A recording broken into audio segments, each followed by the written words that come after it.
Ahoj, vítám vás Kipol.cz a dnes jsem tu s Holly Freedomem. Chtěli bychom vám ukázat jednu zábavu. Holly se chce totiž nechat vystřelit komínem do vesmíru. A pak vám chceme ukázat, jak tu srandu provést.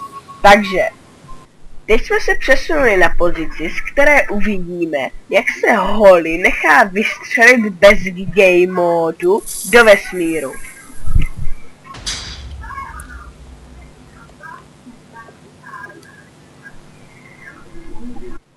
Tak, a teď si ukážeme, jak tento zázrak postavit. Budeme potřebovat TNTčka, páčku nebo čudlík, redstone, kyblík s vodou a pro jistotu nějaký ten blok. Začneme tím, že si do země vykopeme díru 3x3 hluboké 2 bloky.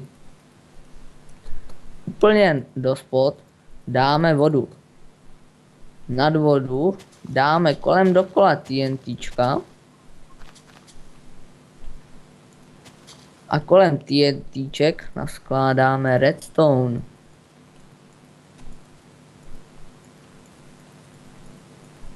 Teď to napojíme na páčku.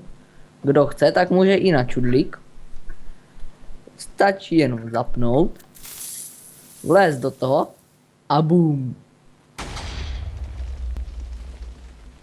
A teď by pokud možno se trefit zpátky, ale to už je jedno.